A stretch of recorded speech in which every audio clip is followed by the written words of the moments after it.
পুরুষরা আসেন, পুরুষরা। মহিলাদেরকে এখানে যাইতে দেওয়া হয় না, তো আপনারা দেখলে বুঝবেন না। একটু আপনারা সাইডে থাকেন।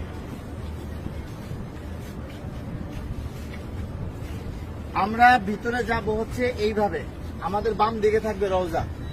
রওজা থাকবে কি বাম দিকে। ভিতরে কথা বলার কোনো সুযোগ নাই, বেশি সময় দাঁড়ায় থাকারও সুযোগ নাই। প্রথম দুইটা ছিদ্র থাকবে, যে দুইটা ছিদ্রের ভিতরে কোনো কিছু নাই। কবরের জায়গা ফাঁকা আছে। এখানে হযরত ঈসা আলাইহিস সালাতু ওয়াস সালামকে দাফন করা হবে। ওই পাশে হচ্ছে হযরত ইমাম মাহদিকে দাফন করা হবে। তো এই যে প্রথম দুইটা ছিদ্র ফাঁকা, এখানে অনেকে দেখবেন সালাম দিতেছে, ভিড় লেগে আছে। এখানে সালাম দিব না, আমরা সালাম দিব হচ্ছে এইখানে। এইখানে এই ছিদ্র বরাবর ভিতরে হচ্ছে রাসূল সাল্লাল্লাহু আলাইহি ওয়াসাল্লামের রওজা। এই জায়গায় সালাম দিব। দেখবেন যে এরকম যেই ছিদ্রটা, এইটার সাথে কিন্তু কোনোটার মিল নাই, ঠিক আছে? এই বরাবর নবীজিকে সালাম দিতে হবে। রাসূল সাল্লাল্লাহু আলাইহি ওয়াসাল্লাম এখানে জীবন্ত অবস্থায় শুয়ে আছেন, ডান কাত হইয়া।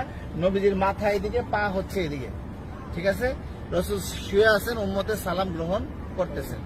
হ্যাঁ, সরাসরি সালাম গ্রহণ করতেছেন। তারপরে এখানে আবু বকর রাদিয়াল্লাহু আনহুর কবর, এই বরাবর এখানে আবু বকর রাদিয়াল্লাহু আনহুকে সালাম দিতে হবে। কিভাবে সালাম দিব? নবীজিকে কিভাবে দিব? আসসালাতু ওয়াসসালামু আলাইকা ইয়া রাসূলুল্লাহ, আসসালাতু ওয়াসসালামু আলাইকা ইয়া হাবিবাল্লাহ। যতটুকু বেশি আমরা পারি বলার চেষ্টা করব। সালাম দেওয়ার সবচেয়ে সুন্দর সময় হচ্ছে রাত্রে 10:30টার পর থেকে নিয়ে রাত্রে 1টা-2টা পর্যন্ত ফাঁকা থাকে, ভিড় থাকে না। আর দিনের বেলা সকাল 7টা থেকে নিয়ে একেবারে জোহর পর্যন্ত কি ফাঁকা থাকে, ফাঁকা। আসরের সময় থেকে নিয়ে এশারের পর পর্যন্ত কি থাকে? ভিড় থাকে। যত বেশি পারেন নবীজিকে সালাম দিবেন।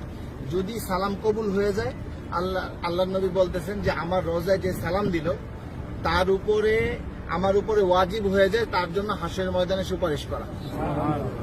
আমার সালামটা যদি গ্রহণ করেন নবীজি, তাহলে আমাদের এইটা নাজাতের উসিলা হয়ে যেতে পারে। যাই হোক, বলতেছিলাম এই বরাবর আবু বকর রাদিয়াল্লাহু আনহু। আবু বকর রাদিয়াল্লাহু আনহু মাথা এদিকে, পা এদিকে। নবীজির মাথা এখানে, রাসূলের পা এই পর্যন্ত আসছে। রাসূলের শরীরের ওই পাশে হচ্ছে কি আবু বকর রাদিয়াল্লাহু তাআলা। আবু বকর রাদিয়াল্লাহু তাআলা ঘাড় বরাবর হচ্ছে হযরত ওমর রাদিয়াল্লাহু তাআলা, উনি আরো ওই পাশে, ঠিক আছে? নবীজি এখান থেকে এইভাবে শোয়া, রাসূলের পরে হচ্ছে আবু বকর রাদিয়াল্লাহু তাআলা শোয়া, তারপরে হচ্ছে হযরত ওমর রাদিয়াল্লাহু তাআলা। এইখানে হযরত ওমর রাদিয়াল্লাহু তাআলাকে সালাম দিতে হবে। তো এইখানে নবীজিকে সালাম দিব আমরা। আর রাসূলকে অনেক মানুষ আমাদেরকে বলছে না সালাম দেওয়ার জন্য, তো আমরা নিয়ত করবো যে আমাদেরকে যত মানুষ সালাম দিতে বলছে তাদের সকলের পক্ষ থেকে সালাম, আসসালাতু ওয়াসসালামু আলাইকা ইয়া রাসূলুল্লাহ, ঠিক আছে? তারপর আবু বকর রাদিয়াল্লাহু তাআলাকে সালাম দিব, হযরত ওমর রাদিয়াল্লাহু তাআলাকে সালাম দিব। তারপরে এখানে কোনো কিছু নাই, ফাঁকা আছে কবরের জায়গা ভিতরে। আমরা এদিক দিয়ে বের হয়ে যাব। এটা হচ্ছে পুরুষদের যে কোনো সময় খোলা আছে সালাম দেওয়া। আর মহিলাদেরকে ঠিক রওজার পিছন দিক দিয়ে দিবে সালাম দেওয়ার জন্য একদিন। কথা বুঝতে পারছেন? একদিন সুযোগ আসবে রিয়াজুল জান্নাহ নামাজ পড়ার জন্য, এবং সালাম দিবেন রওজার পিছন দিক থেকে।